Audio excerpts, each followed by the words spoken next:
চশমা museum, a house of world class, জলট্যাক মোড়, বহরমপুর মডার্ন হোটেলের সামনে।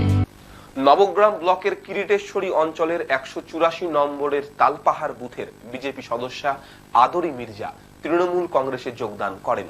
যোগদান অনুষ্ঠানে বিধায়ক সংবাদ মাধ্যমকে বলেন, এই গ্রামের প্রাণ প্রতিষ্ঠা করা মানে সামনে লোকসভা ভোটকে হাতিয়ার হিসেবে ব্যবহার করা।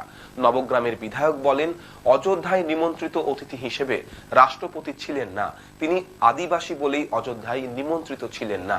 বিজেপির এই ধরনের রাজনীতির কারণেই আজকে কিরিটেশ্বরী অঞ্চলে 184 নম্বরের তালপাহাড় বুথের বিজেপির সদস্যা আদরি মির্জা তৃণমূল কংগ্রেসে যোগদান করেন। নরেন্দ্র মোদী ধান পুঁতে দিয়ে যাবে জমিতে এসে? মানুষের জন্য কি করছেন? আজকে প্রতিশ্রুতি যা ছিল, আজকে প্রতিশ্রুতি ব্যর্থ। আজকে তার কোনোটাই হয়নি। 15 লক্ষ টাকাও আসেনি, 2 কোটি বেকারের চাকরিও হয়নি। সবকা সাথ, সবকা বিকাশ, সবকা বিশ্বাস তিনি বলেছিলেন, সেই বিশ্বাস আজকে নাই মানুষের। তাই আজকে সামনে রাম মন্দির, তাই আজকে সামনে অযোধ্যা।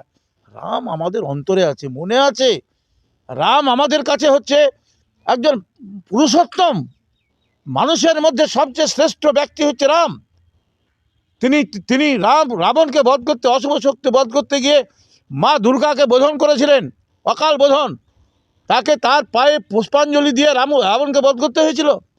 আজকে সেই মা দুর্গা, তার জন্য যখন উৎসবের জন্য যখন আজকে মমতা ব্যানার্জি সরকার যখন আজকে টাকা দেয়, অর্থ সাহায্য করে ভালো করে পুজোর জন্য, তখন হাইকোর্টে মামলা করে এই বিজেপি, এই নরেন্দ্র মোদীর দল টাকা আটকাবার চেষ্টা করে।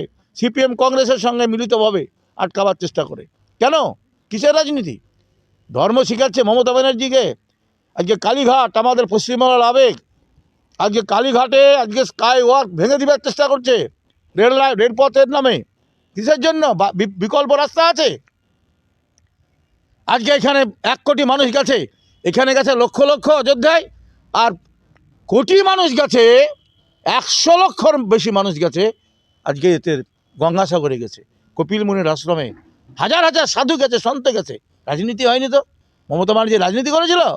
রাজনীতি করেনি তো। এবং আমার নেতৃত্বে যারা বক্তব্য রেখেছেন, বিকাশ থেকে আরম্ভ করে কানায় কাকা, যে রাম মন্দিরের যে রামের প্রাণ প্রতিষ্ঠা, সেটা মিথ্যা এবং ভাওতা। এইভাবে রাজনীতি করা যায় না, ধর্মীয় ইস্যুকে সামনে তুলে এনে। তাই আমাদের এক বিজেপির সক্রিয় সদস্য, তিনি যে উন্নয়নের জোয়ারে সামিল হওয়ার জন্য আমাদের দলে আজকে যোগদান করলেন। হ্যাঁ, তারই প্রতিবাদে। এবং মমতা বন্দ্যোপাধ্যায় যে আদর্শ মানুষ, উনি সকল মানুষকে নিয়ে চলতে চান। যে কালকে সংহতি যাত্রা হলো, আমাদের মিছিল হলো, সেটাই ওনারাও আনন্দিত এবং উদ্বুদ্ধ যে সকল মানুষকে নিয়ে উনি মিছিল করলেন, সংহতি যাত্রা, তার জন্য আজকে জয়েন করলেন।